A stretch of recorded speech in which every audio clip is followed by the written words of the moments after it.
Right now, somewhere in the world, a 2-year-old is having the most intense emotional experience of her life.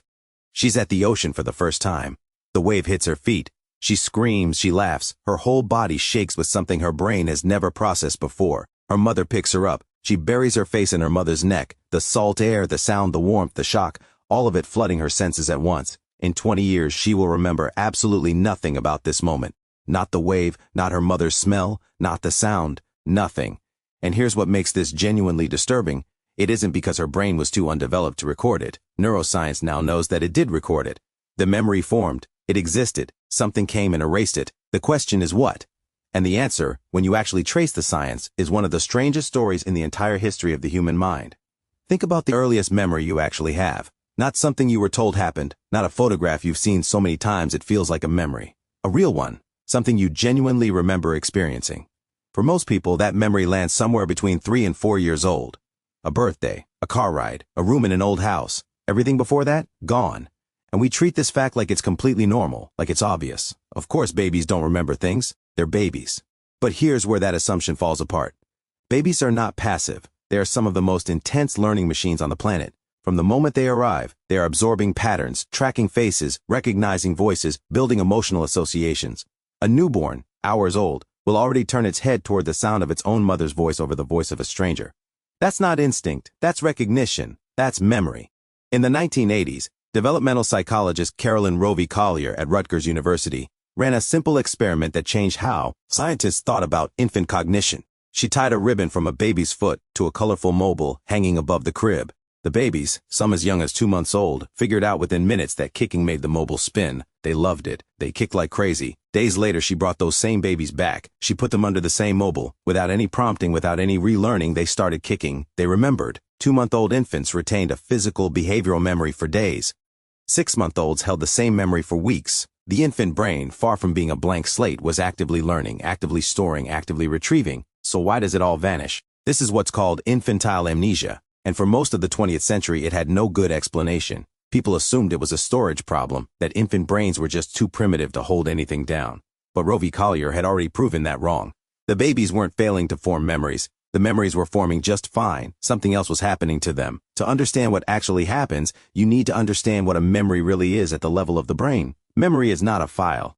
It's not a video clip stored somewhere on a hard drive. Memory is a pattern. A specific configuration of neurons that fire together, and by firing together repeatedly, wire together. The experience leaves a physical trace in your neural architecture, a small, precise change in the shape of your brain. The part of the brain most responsible for building these patterns is a small, seahorse-shaped structure called the hippocampus. It sits deep inside each hemisphere of the brain, and it serves as the central relay station for turning short-term experiences into long-term memories. In adults, the hippocampus is a well-oiled system. It works with the outer layers of the brain, the cortex, to take an experience, tag it with context, emotion, time, and place, and cement it into something retrievable.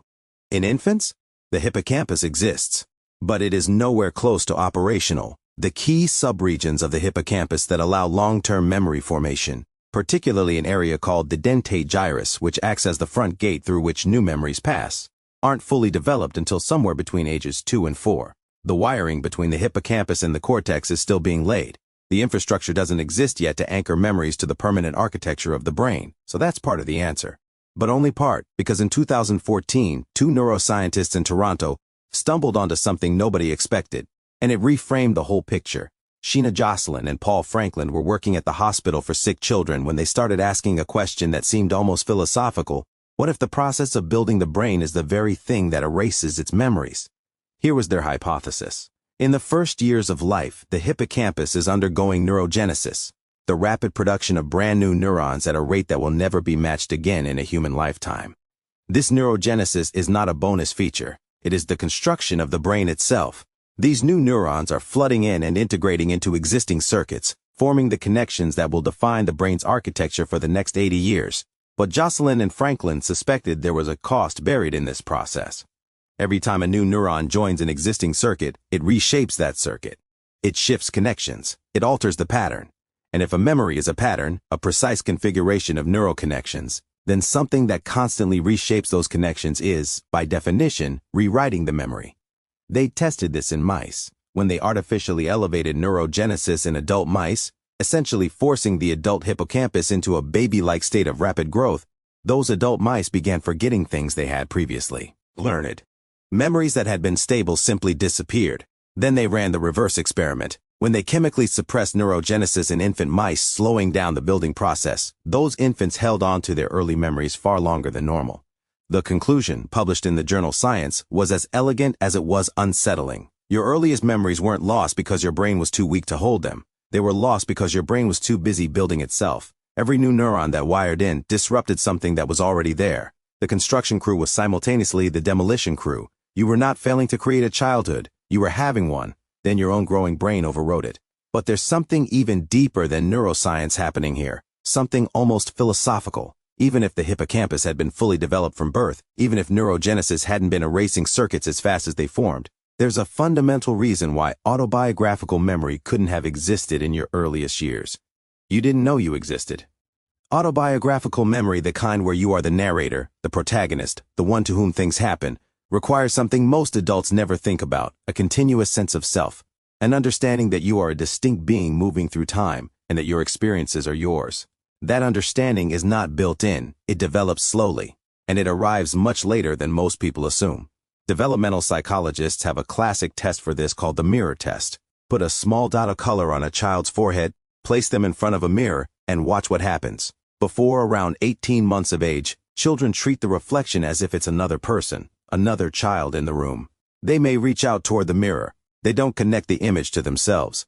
After 18 months, something shifts. The child reaches up and touches their own forehead. They've made the connection. The reflection is me.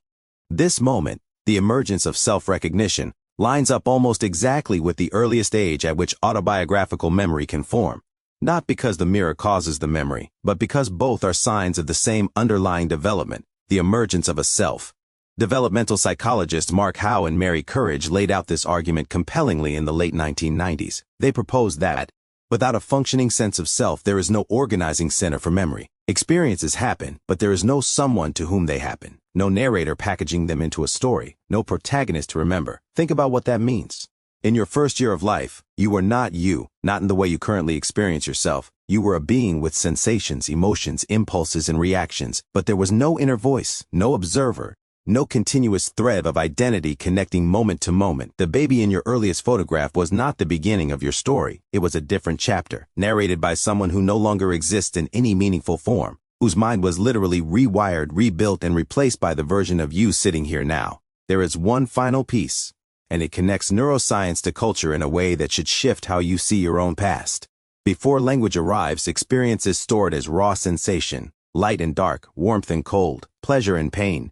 Faces that feel safe, sounds that feel dangerous. These are real, they shape behavior, they shape attachment. But they have no structure, no sequence, no story. Language changes everything.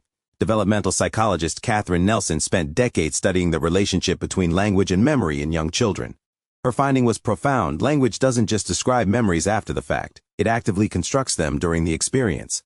When a parent narrates a child's world, "Look at the bird, do you see the bird? It's flying away now." They are giving the child the vocabulary and structure to organize what they reperceiving into something that can be stored as an accessible episode. Even more powerful is what happens when parents and children talk about the past together. "Remember when we went to Grandma's house? You played in the garden. You found a frog." These conversations don't just reinforce existing memories. They teach the child how to remember, how to sequence events, how to anchor them to personal identity, how to retrieve and retell them. And here is where it gets cross-cultural. Psychologist Chi Wang at Cornell University studied earliest memory ages across different cultures and found a pattern that should make you question everything you assume about memory being a purely biological phenomenon. In cultures where parents heavily narrate children's personal experiences from an early age, building individual stories, asking frequent questions, emphasizing the child's unique perspective, earliest memories form earlier. In the United States, on average, first memories reach back to around age 3.5. Among the Maori people of New Zealand, whose culture places extraordinary emphasis on personal narrative oral history and the telling of individual stories, the average first memory reaches all the way back to age 2.5. In certain East Asian cultures, where early childhood conversation traditionally focuses less on individual experience and more on collective and social context, earliest memories tend to begin closer to age 4. The biology is identical across these groups. The brains are the same. What's different is the cultural scaffolding around memory, the stories told, the questions asked, the emphasis placed on what happened to you. Your earliest memory isn't just a product of your neurons, it's a product of your culture, your language, and what the adults around you chose to talk about. Pause for a second. Everything you just learned, the neurogenesis, the absent self, the language scaffolding, the cultural gap, none of this was in the mainstream conversation even 30 years ago. This is the frontier. This is science catching up to one of the most intimate questions a human being can ask. Where did my beginning go? And there is so much more underneath this. Because this channel exists specifically to go there, to take the questions you've been carrying quietly about memory, identity, consciousness, behavior, the hidden forces shaping who you are, and follow them all the way down to the bottom. If that's what you're here for, subscribe now. Every video on this channel is built to do exactly this, give you a framework for your own mind that most people never get. So what actually happened to the first years of your life? Your hippocampus didn't have the infrastructure to anchor experiences to long-term storage. Your rapidly growing brain was producing new neurons so fast that it kept rewriting the circuits those memories were encoded in. You didn't yet have a stable sense of self to serve as the anchor for autobiographical experience. And you didn't yet have the language to build a narrative skeleton around what you were living. It was all four walls collapsing at once, and this wasn't unique to you. This was the universal human condition. Every person who has ever lived came into the world, burned through years of extraordinary experience, and arrived at adulthood with an empty first chapter. Your first smile, your first fear, the first time you loved someone, the first time something hurt. All of it happened, all of it shaped you. You carry the effects of those years in your body, your attachment patterns, your emotional responses, even if you can never recall the cause. The scientist's answer to where your earliest memories went is clear. Your brain was too busy being born to write it down. But here's the question that science hasn't fully answered, and the one worth sitting with. If the self that existed in those years was so different from who you are now, and that brain has been completely rebuilt since then, what does it mean that those experiences still live inside you? Not as memories, but as you.